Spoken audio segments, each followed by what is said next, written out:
Well, welcome. 10 years ago, January 9th, 2007, not very far from here, about 30 miles from here at Moscone Center, something really remarkable happened, which is this. Today, Apple is going to reinvent the phone. So you know about this event, and 232 short days later, and by the way, can we start my timer? That would be awesome. Something really fascinating happened. If you paid attention, you could see this here. Nokia devices will allow you to touch the screen to navigate. Browsing your content couldn't be easier. Nokia allows you to share all of your content in many different ways. Uploading your photos to Flickr, for example, couldn't be simpler. All these experiences, so elegantly simple. It's what Nokia always has and always will deliver. I love the end line. Always has and always will deliver. So something clearly went haywire here. And Stephen Elop, the CEO of Nokia, said, we didn't do anything wrong, but somehow we lost. And actually, interesting sentence, because you can poke fun at him, but I actually fundamentally believe that there's something really fascinating which happened to his organization, which he was ill-prepared for, and that's what we want to talk about today.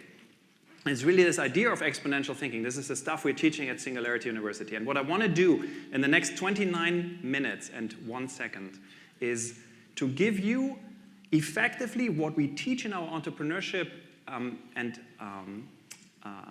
executive program, which takes us about a week. So when you come to our campus, it's a 6-day program, costs you $14,000. We're going to do this in 28 minutes, 44 seconds now, and you get it for free.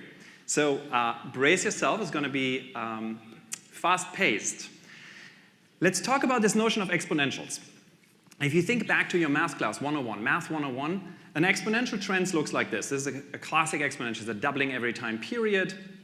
It's a compound doubling. When you draw it, it has this hockey stick curve. If you ever pitch a Silicon Valley VC, this is your revenue slide. So the most important exponential trend, and I don't want to bore you all that much with that, is obviously Moore's Law. So Gordon Moore, co-founder and co-inventor of Intel, about 50 years ago, formulated Moore's Law, and this is Gordon. So I took this doubling every year and extrapolated it 10 years, from 1965 to 1975, from 60 components to 60,000 components on a chip. A pretty wild extrapolation. And it turned out to be ridiculously accurate. One of my colleagues called this Moore's Law. Rather than just being something that chronicles the progress of the industry, it kind of became something that drove the progress of the industry. So you know all about Moore's Law. It's the reason why the computer in your pocket, your phone, becomes effectively twice as fast every 18 to 24 months. To put this a little bit into perspective, this is a computer called ASCII-Red. It was released in 1997. It's roughly the size of this room here. Cost $55 million US, was commissioned by Sandia National Lab, mostly to do the projections of radioactive fallout after a Third World War, as well as climate projections. So this is 1997. This is relevant because this was the very first computer to break through the 1 teraflop barrier. So teraflop is 1 trillion floating point operations per second, so a goddamn fast computer. $55 million US. 9 years later, you walk into Best Buy, you buy a Sony PlayStation 3, costs you $499, 2.1 teraflops.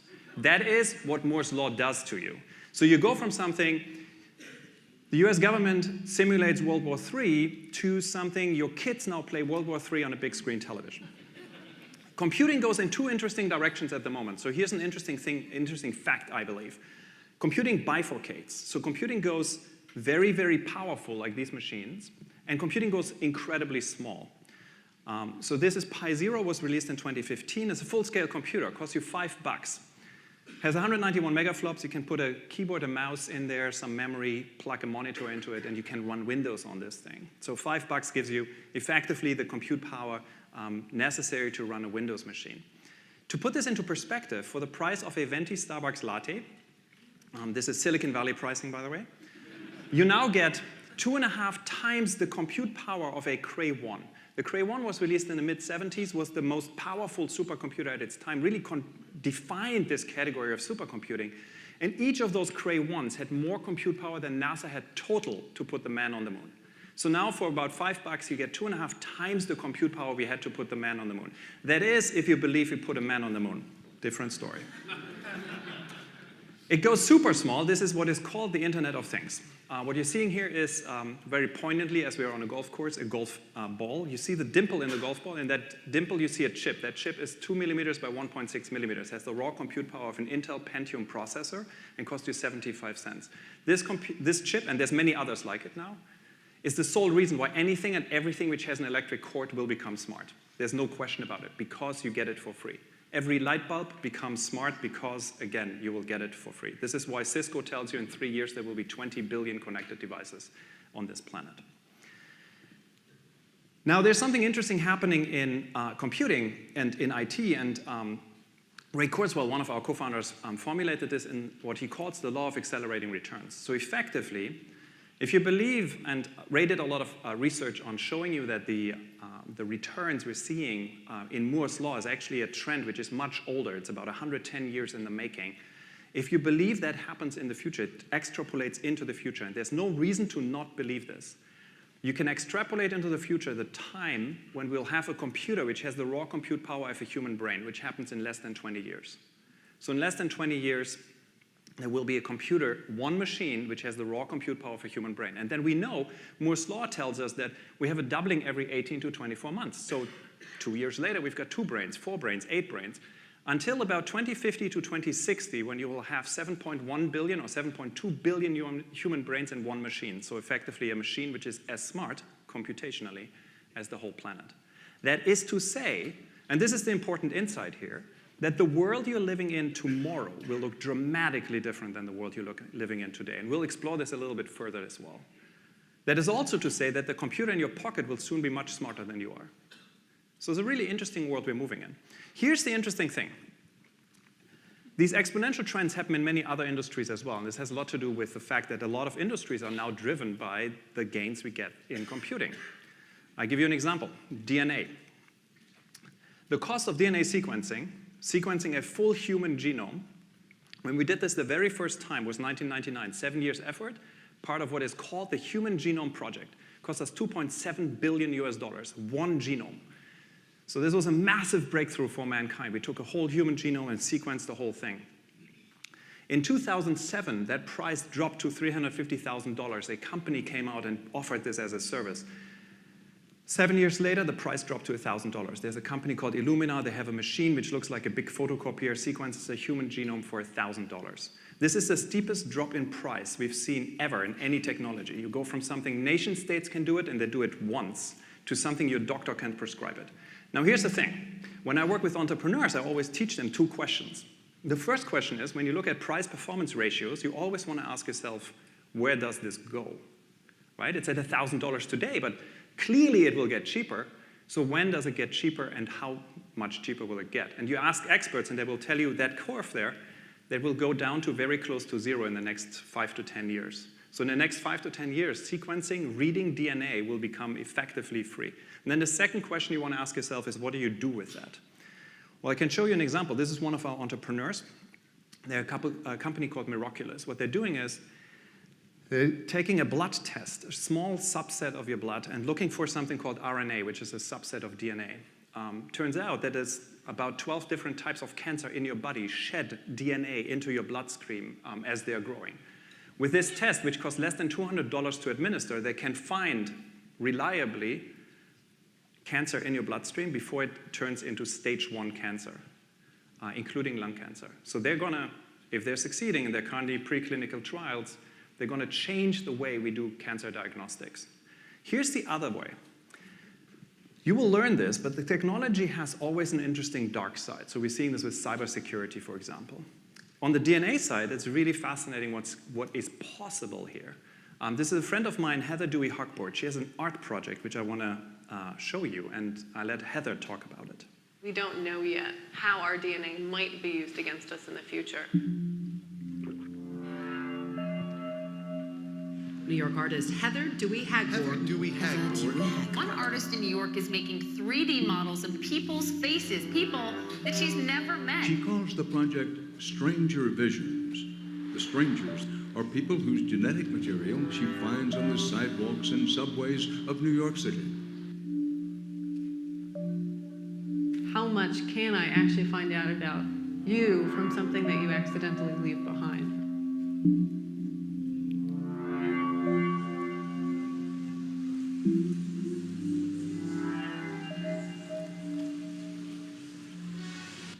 So just to unpack what Heather is doing here, she's literally picking up cigarette butts from the streets in New York. On the cigarette butt is saliva. That saliva she extracts, which is a technique the FBI is using since like 20 years. If you're watching CSI, you know all about that. She sequences this DNA and then works with a very advanced DNA sequencing lab to reconstruct your facial features out of that DNA. She turns that into a 3D model and then 3D prints these masks. That is, again, to say that the world we are moving into will look dramatically different than the world you're currently living in. Here's another example where these exponential trends hit us really, really hard, despite national governments not seeing it. This is energy. So currently, energy is mostly a carbon-based economy, so we burn coal and oil, etc., with all the problems which come with that. An alternative to that is solar. Now, here's why solar is really interesting. When you look at the cost for solar energy, so you could look at the cost of, for a kilowatt hour to produce a kilowatt hour using photovoltaic cells, that cost has come down since the mid-70s, where it was $80 a kilowatt hour, incredibly expensive. In 2015, here in California, the price dropped unsubsidized to 30 cents a kilowatt hour. That is the same price we're currently paying for coal-based energy. So we have reached what is called parity. The lines are crossing. 2016, Dubai announced that they're building an 800 megawatt solar-powered facility where the internal production price is 3 cents a kilowatt hour. There is no question about this, but solar will rule the world. Like, this price will go down to very close to zero. And you can imagine what like the impact is on the world. Like, how many of the biggest problems in the world are due to us not having enough energy to, for example, desalinate water. There's something called Swansons Law, which says that what you're seeing here is the price of solar dropping and the amount of solar panels installed in the world. For every increase in installments by about 20%, the price in solar halves. So effectively, once you have reached parity, once you've reached the crossing point, there is effectively a race to the bottom. There's now 30 countries in the world where it is cheaper to produce solar than any other form of electricity. Here's why this matters. We're living in a world which we perceive as scarce, where we perceive the resources around us as scarce. And that makes sense because, you know, I grew up with like peak oil happening in the 80s, and then was in the 90s and the 2000s. And we're still talking about peak oil, and eventually we will hit peak oil. If we were to build a solar panel the size of what you see there on your left-hand side, labeled in German Welt, which means world, that solar panel, theoretically, is enough to power the world's energy consumption as it stands today. We're living in a world where energy is absolutely abundant to us. The sun shines so much energy on this planet, we just need to harvest it. We'll come back to this concept of abundance a little later. So here's the challenge. By now, you've learned about these exponential trends, and surely you know a lot about them already. Albert Allen Bartlett, who taught at UC Boulder, once said that the greatest shortcoming of the human race is our inability to understand the exponential function. What he means by that is very, very simple, and here's a very simple example. As we grew up as humans for the last 250,000 years, when we crawled out of our caves, the world, the observable universe, is linear. And it serves us very well to think in linear terms because it allows us to outrun this saber-toothed tiger. It makes it very easy for us to understand linear trends. So take 30 linear steps, one step after the other. How far do you get? You get a good sense, right? It's like 30 meters. You have an intuitive sense how far it is. And again, this made sense in a world where we lived with saber-toothed tigers. Now imagine 30 exponential steps. So every step is twice as far as your last step. So you go from 1, 2, 4, 8, 16, 32. You do this 30 times. How far do you get? I mean, not putting you on the test. Check in with yourself a little bit. I can tell you what I typically hear. There's always someone in the back yelling at me, first answer, a mile. For some reason, a mile. I have no idea why. There you go. Thank you. And then you've got someone in the first row who's, you know, of course they're paying attention, so they're like, no, it must be much bigger. So then they inevitably someone says it's to the moon. And I'm like, okay, that's great. How far is it to the moon? Like, nobody really knows, right? So here's the solution to this. This is 2 to the power of 29. It's a billion meters. It's 25 times around planet Earth. It's to the moon, back from the moon, and halfway to the moon again. This shows you two things. The first is you're incredibly ill-equipped to intuitively understand exponential trends. The second is if you have something which was analog, which moves on a linear curve, and it moves into a digital world and moves on an exponential curve, it goes from 30 to a billion. Now here's the challenge with this. So we've explored technology moves on these exponential curves. Our thinking is linear. In this curve are 3 interesting points. The first point is this. In the beginning, technology, exponentially accelerating technologies move very, very slowly. You're in a phase where you're disappointed by technology. Anyone in this room has played with Google Glass, knows what I'm talking about. I was at Google when we released Google Glass. I was using it for months. And I can tell you disappointment is probably the weakest term I can talk about this product. Because the product is too expensive, battery life is terrible, functionality is pretty mediocre, and you look like an idiot. So what happens is you're disappointed. Now the challenge is when you're disappointed, you're dismissing. Dismissing is the dangerous part because eventually technology gets better and better and better and it crosses the line. This is the moment when Steve Jobs gets on stage and shows you the iPhone, 2007. I was at Apple in Germany when we had a live broadcast of that event. Next to me was a gentleman in a beautiful suit, literally $3,000 suit. And he pulled out his $800 brand new Nokia phone, looks at it, and pardon my language, says shit.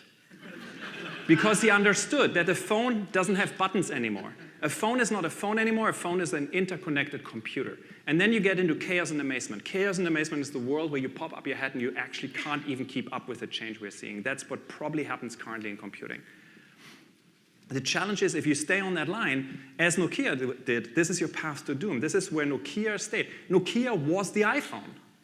Nokia had the highest brand recognition in the industry. They had the highest margins in the industry. You couldn't touch Nokia, but they stayed on that line. So be careful. Here's a first insight, and this is very simple. But once a technology becomes digitized, it moves on an exponential curve. Sounds trivial, but it's incredibly powerful. If you find an industry, a technology which is analog, which hasn't been digitized yet, and you can turn it into a digital good, you move it onto an exponential curve. It's the biggest opportunities in your lifetimes. This is the reason why Silicon Valley goes crazy about healthcare, as well as agricultural technology, both industries which are trillions of dollars in total size, and both industries which are largely not digitized. So let's talk a little bit about a couple of frameworks just to give you a bit of a sense of like how do you actually make use of this change. The first one is a descriptive one. It's called the 6 Ds of disruption. This is Peter Diamandis, our co-founder. And I want to explain this to you by using this digital camera as an example. This is the very first digital camera invented by Steven Sasson, who worked at Kodak, the very company which got killed by the digital camera. And here's how this works. In the beginning, you take something and you digitize it. So you take an analog product, film, which is a chemical process, and you turn it into a digital good. The first digital camera had 0.01 megapixels, black and white, took 23 seconds of you sitting still in front of the camera for the camera to capture the image, and the way you looked at the image was you needed to plug the camera into a television set. Which explains why it was deceptive, right? It wasn't a good product. The digital camera moves on a perfect exponential curve. It doubles every time period. So this next iteration of that digital camera already had 0.02 megapixels. Still pretty terrible. 0.04 after a year later, 0.08 after a year later. And year after year after year, the top brass at Kodak told Steven that this is not good enough, and they're really not that interested in the product. Eventually, it becomes disruptive. This is when the lines cross. 2 megapixels. 2 megapixels is good enough to do a 4x6 print or 9x13 if you're in centimeters. This is the time when you stop buying film. This is the time I bought a Canon Digital ELPH, small little camera, $499, last time I bought film. And then eventually you get to these 3. So you start to dematerialize products. A camera is not a camera anymore, but it's a phone. It's about $2 worth of hardware. The rest is software. This is Mark Andreessen's software is eating the world phenomena. You demonetize it, so I'm not buying a camera anymore, I'm not buying film anymore. I don't need to process it. So you suck the money out of the system and eventually you democratize it. Now everybody has a camera. There's 3 billion pictures being uploaded to the internet every single day at the moment. Here's a second one. This is probably one of the best books you should read. It's 25 years old. I grew up on this. This was like the Bible when I grew up. I believe this is more important than ever. This is Geoffrey Moore's book, Crossing the Chasm, or his theory around crossing the chasm. If you're not familiar with it, it's very simple. The idea is this. As a product matures over time, it hits different markets, different buyers, and they come in different sizes. So you start out with innovators. These are the people, you. There's no real market. Then you sell to early adopters. Early adopters are crazy people like myself. I go on Kickstarter and buy a Pebble smartwatch, unannounced, like unseen. And the reason why I'm, as an early adopter, buy this watch is because I want to be cool, I want to be seen. There's a gazillion reasons for it. I'm also okay if this watch doesn't really work. I'm okay if I need to update the firmware or, like the battery life is terrible. I have particular reasons why I want to have this watch. Then eventually get to early majority. Those are the people who buy this stuff now at Best Buy or on Amazon. They still want to be cool and like trendsetters, but the product needs to work. If you wear an Apple Watch today, you're clearly in the early majority group. Then eventually get to late majority. This is my mom. She sees me with a smartwatch and is like, oh, this is nice, I want one. For her, the thing needs to work. There is no excuse anymore that she needs to charge her watch every day. That doesn't work for her. And then eventually get to laggards. Laggards is my grandma who buys the watch because there's nothing else she can buy anymore. Now, the big insight from Geoffrey was that there's a massive gap, a chasm between the early adopters and the early majority. This is where most Silicon Valley companies go and die, because they never get out of selling to Silicon Valley people and selling to real people in the real world. I give you an example where this is really important, specifically when you're thinking about exponentially accelerating technologies, because these gaps get bigger and bigger and bigger with these technologies, because there's so much on the edge. Here's a simple example. Let me set this up. This is an elderly lady sitting in a Tesla. That Tesla, she's with her son, and that Tesla has autopilot activated, so the self-driving car feature in the Tesla. And see what happens. I'm scared. Oh, there's cars coming. Oh, there's cars. Ah! Bill, just put me back for me controlling. Oh, dear Jesus. I could never. Oh, where's it going? God damn, Bill. Oh, my God. Oh, this is so scary. Oh, Jesus, this is my first day out, and I'm about to die. Oh, come on, relax. So let me be super clear about this. Putting your mom into a situation where your mom says to you, I'm about to die, is not cool. Filming it so that I can see it on the internet, absolutely not cool. But the reason why I'm showing you this, beside the fact that it's funny, the chasm stares you into the face. You see the chasm? It's right there. This is, by the way, the reason why I fundamentally believe that the current generation of self-driving cars is doomed. Because of this. And the chasm is this there. It's the steering wheel. The steering wheel moves by itself. It's absolutely eerie. If you ever had that experience, I was at Google when we released Chauffeur, which is the Google self-driving car. I sat in that car. I'm an early adopter. I freaked out. You feel incredibly out of control. So how do you overcome this? There's a couple of ways. How do you cross that chasm? One is, of course, you can go and educate people, right? You can go out and educate them about this thing. Costly, takes a lot of time, very complicated. Or you do something else. You build this thing. This is Google's or Waymo's new car. That car doesn't have a steering wheel anymore. You sit in there, you punch in the address where you want to go on Google Maps, and it just drives. There's no steering wheel, there's no pedals. It's a whole different category. Put people in it, looks like this.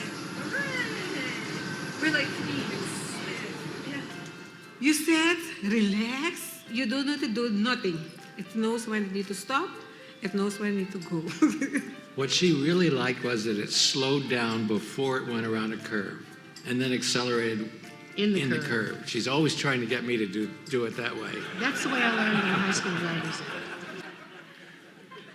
So as you're thinking about releasing technology, think about how do you overcome that chasm. Again, there's a gazillion ways to do this. This is one. We talked a little bit about this idea of scarcity versus abundance. We talked about this in the case of energy, where we perceive the world as a world of scarcity, whereas in reality we can create a world of abundance. With digitization, this happens in really interesting ways. Take books. Books are a really scarce resource. Like you have to, ultimately grow trees, turn them into paper, print on them. You need to store them. It's a really resource-intensive way.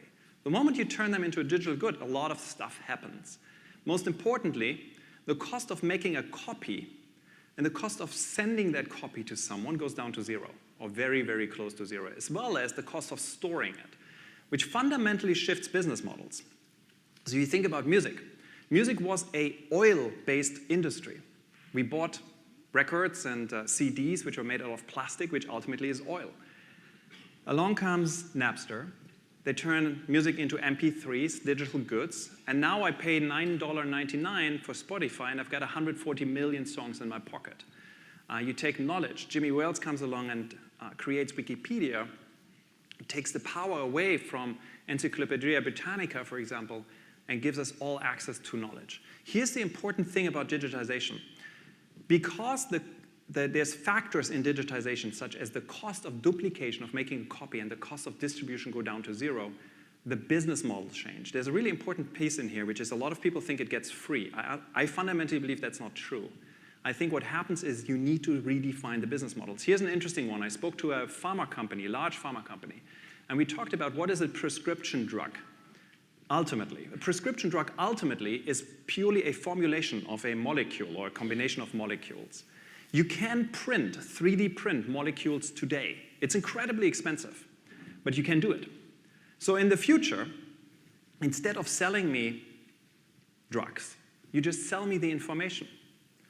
So I talked to them about this, and they were thinking about it, and I said, you know what? Why don't we do a Spotify for prescription drugs? Why don't we do like a $49.99 and you get like all the prescription drugs you need?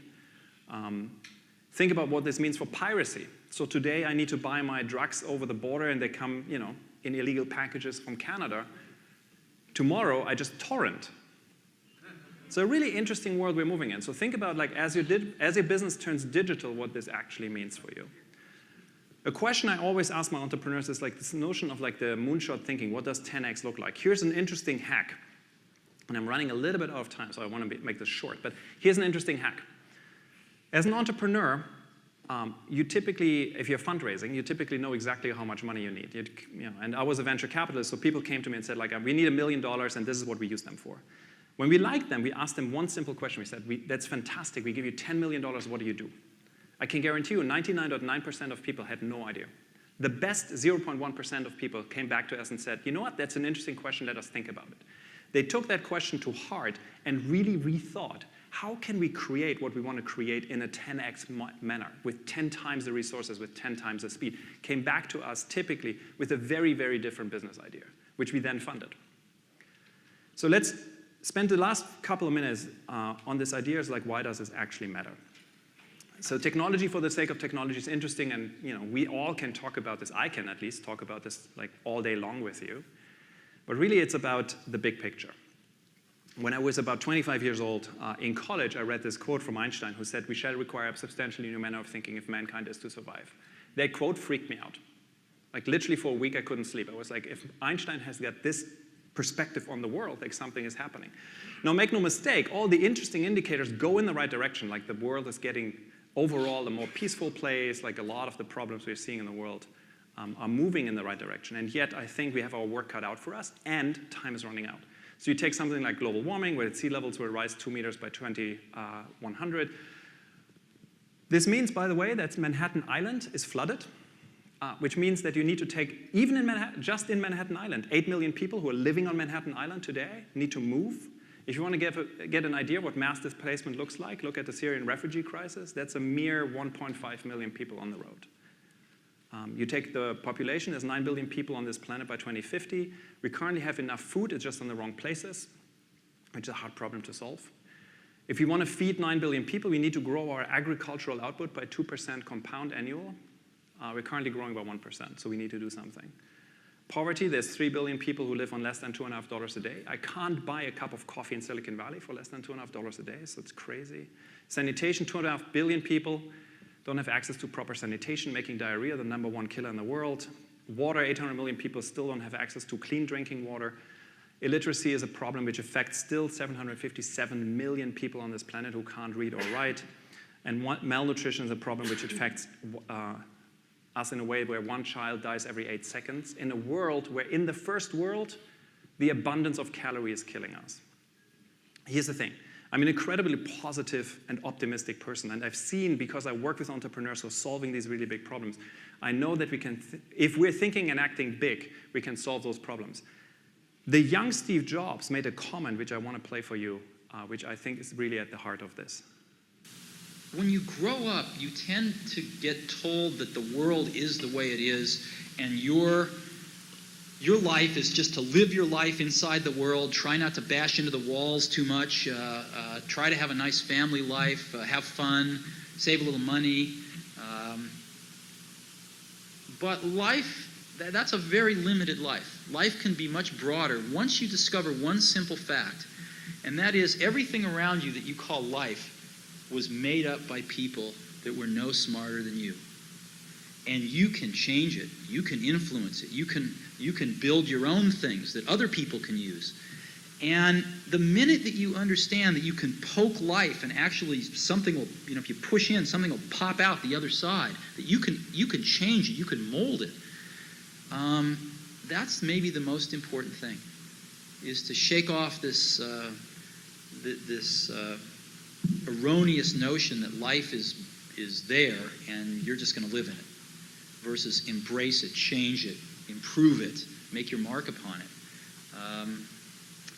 I think that's very important. And however you learn that, once you learn it, you'll want to change life and make it better, because it's kind of messed up in a lot of ways. Once you learn that, you'll never be the same again. I have the interesting pleasure of working with the US Navy SEALs, and I'm a pacifist, so it makes for really interesting conversation. The US Navy SEALs have a manual which they give to young recruits. In this manual, you'll find on page, 5 or 6, very early in the manual, you find a formula, and that formula is your rate of growth. And what they mean by growth is your personal growth, you as a person. And ultimately, what do you care more about than growing? The reason why you're spending this weekend here in this room when you could be out there playing golf is because you want to grow. Your rate of growth equals the magnitude of the challenge multiplied by the intensity of the attack. If you believe this to be true, and I fundamentally believe this to be true, why wouldn't you pick the hardest problem you can find and attack it as hard as you can? Because that's the way you grow as a person. George Bernard Shaw once said, "The reasonable man adapts himself to the world, the unreasonable one persists in trying to adapt the world to himself. Therefore, all progress depends on the unreasonable man and woman." If there's a thing I can wish for you, like literally from the bottom of my heart, you have to be unreasonable. We all have to be unreasonable in this world. We're at this really fascinating intersection point of technology. In a lot of ways, I think these are the most exciting, most prosperous times ahead of us, and at the same time, these might be the most scariest and craziest times ahead of us. It is on us to live in these times. It is on you to make those decisions. And one thing I can guarantee you, regardless how you choose, as long as you choose, you're on the right side. Because if you don't choose, the future will happen to you. You become a passive player in this world. You can get all my slides, my contact details, everything on this website. There's also a video version if you want to share it with someone. Thank you so much, and enjoy your stay here.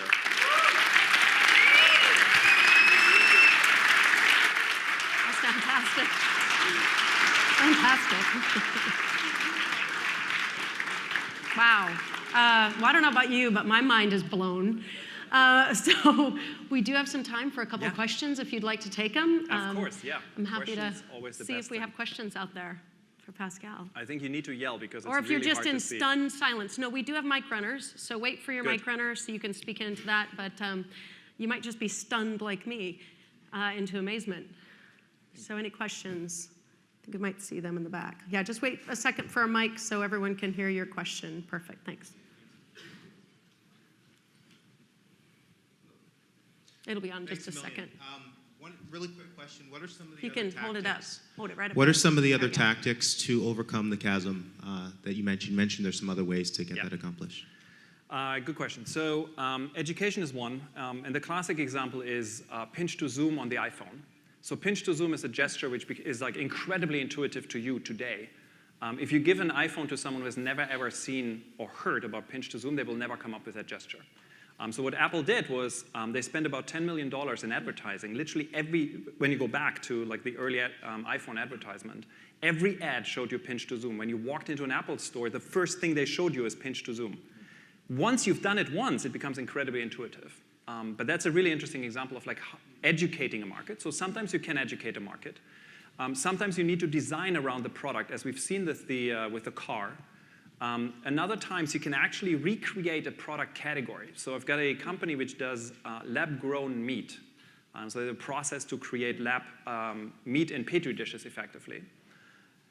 Typically, when I show this to people, like I can literally divide the room into halves. Like there's a half of the room which sits there and like this is great and I would love to, and it's cleaner meat and like no animal being harmed. And then half the room basically says I would never eat anything which doesn't have a face. Which fair enough, right? So one of my companies is building products around this, right? They've got this challenge. So what they did is they created new product categories. So they created, for example, a steak chip. It's like a potato chip, but it's made out of steak, artificially grown. There's no such thing as a steak chip, so people don't have a reference point to attach themselves. So I think those are three interesting ways to think about how do you overcome the chasm. Also really recommend reading the book. It's a fantastic, it's a very easy and very relevant book. Easy read and relevant book. See, I think we have one over there. Yep, right there. Yeah. Great. Hi. My question is, what are the moral ramifications of exponential growth? I mean, are you thinking about that at all? Yeah. I mean, is this, do you think about, would there still be a barrier between good and bad, or everything is relative to something else, and what's that something else? Right. Wow. Okay.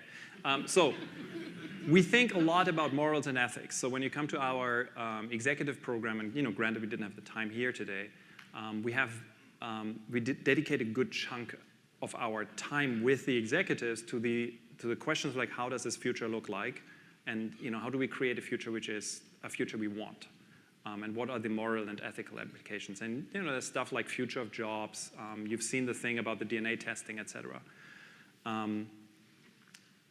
I choose to believe that people are basically good. It's something I learned at eBay. It's like eBay's mantra. I choose to believe that, on average, the long arc of history bends in the right direction. So I choose to believe that us leveraging technology will be for a greater good of mankind. Should I not believe that, and then sometimes I do these experiments in my head, I get very depressed. I think what happens is that one thing which definitely happens is that the risk-reward pendulum becomes wider, right? We get bigger rewards, but at the same time we have also bigger risks. Cybersecurity is one where it's like very obvious and observable to us. There's many more in here without a question. So we have to have those discussions. I spent a lot of time discussing these topics with politicians all around the world to talk about regulation around this, rules, ethical, societal norms, etc. It's a really complex topic and needs to be addressed for sure. I think we have one back there, yeah. Hi, Gustavo Lemos at XP Analytics. I hope it's not a curveball. Please. It goes a little bit off the technological space. So you were talking about microprocessors getting close to zero in terms of cost, and energy as well getting close to zero. What do you think will be the impact on our economical system? Like, capitalism's got to make money out of a marginal cost. So where are we going? Right. So excellent question. So I think there's two interesting parts in that. The one is the broader question you just posed, which is where are the margins to make profits in? And I think they shift. We see this already. They're shifting. You're shifting from material. You're making less margin in the material good, you're making more margin in, for example, the service industry, or you're making more margin in brand and brand perception. So I think that is a shift. There's still pieces which are scarce, right? Like a high-end brand, for example, is still a scarce good, whereas the product the high-end brand makes probably isn't. So I think that still is relevant and just shifting. The second really interesting question is particularly when you look at energy. There's a really interesting piece in energy which you can actually read up on. Bloomberg did a long article on this, which is the energy companies in the world currently hold some trillions of dollars worth of reserves in oil fields, natural gas, etc. And they're on the books. So technically, these companies are actually valued against those future gains. Economists around the world think that once the renewable energy paradigm really shifts and we get free solar, etc., we might be in for a crisis which is worse than the housing crisis we had in the US and Europe, because these companies will collapse. So something to think about if you're in the market of shorting stock. Not that I'm a big shorter, but the other thing, by the way, you want to short is Apple. Just saying. I don't think that they have a lot of future in a world where computing gets incredibly powerful where Apple doesn't play, and computing gets incredibly small and cheap where Apple doesn't play. So I think it's a fascinating world. One right here. Long-term shorting, by the way. Long-term shorting, right? Not short-term. Take a breath. Take a breath. I know. Statements from the so- stage are not or need to be evaluated by your financial services providers, Yes, exactly. and are not an official endorsement. Just an opinion. Exactly. So Otto here from Miami. Quick question. So how do you avoid becoming Nokia, right? So different industries, right? If you're in technology, I think obviously you invest in innovation and whatnot, but some of us folks that are in the food business, right? We're in the restaurant business. Mm-hmm. Are people going to stop eating, right? Do we fear Soylent? Like, what do you do, or at least what are sort of like the steps that an organization should take early on to avoid becoming a Nokia? Right. So we do a lot of work with particularly large organizations which ask us this question. And I come to believe that ultimately, once a company, and this is true for entrepreneurs as well, I believe, once a company gets to product market fit, the company shifts into effectively defending the status quo mode, which makes perfect sense, right? Once you get to product market shift, all you want to do is you want to hold on to this as hard as you can. And as your company matures and gets older, the people you bring in are status quo defenders, which is the reason why John Hagel, who teaches at Singularity University, he's at the Deloitte Center of the Edge, as well as I think, what you need to do is if you want to disrupt, you need to disrupt at the edge. So you create these like satellite things at the edge, and they can be like small little companies, they can be little squad teams, whatever works for you. And here's the challenge. So that part a lot of companies get, but then they try to pull that back into the core, and effectively like the antibodies in your organization will kill it. So what you want to do is you want to like create this at the edge and then let this thing grow into its new core, right? There's very few companies which can actually execute this inside the company. Apple under Steve Jobs was a good example because Steve was just such a particular leader, but most companies can't. So in my view, I recommend like just set it up as its own thing and like, let it take over. Any other? Yep. Yes. Hi. Back. All the way in the back. Okay. Got it. So a lot of us here, Aslı from Istanbul, a lot of us here are from emerging markets. And sitting from where we are, the things that you're talking about, I think it makes me and maybe some of us feel left behind. And do you think that this is going to make all of us converge, or some people, like the ones who sit in California, are going to, hack their brains and become superhumans and leave the rest of us behind? But do you think that fear is founded, or is it just panic on our part? So I think there's a bunch of people in Silicon Valley who want to hack their brain and become supercomputers. That's a different story. What I find fascinating is that when you look at something like the power of the smartphone, Apple's iPhone is only 10 years old. I can now go onto a market in Nairobi and buy a phone which is adequate, which is better than Apple's original iPhone for about $20. So what happens is that the gaps the time lags become shorter and shorter and shorter. So I think, like you still have probably like first world epicenters of technology, Silicon Valley being one, surely, Israel, London, etc., probably lead, but the time for emerging economies to catch up becomes significantly smaller. And here's the other thing. You'll have about, 2 billion people coming online, not here, but in emerging markets. And I can guarantee you one thing.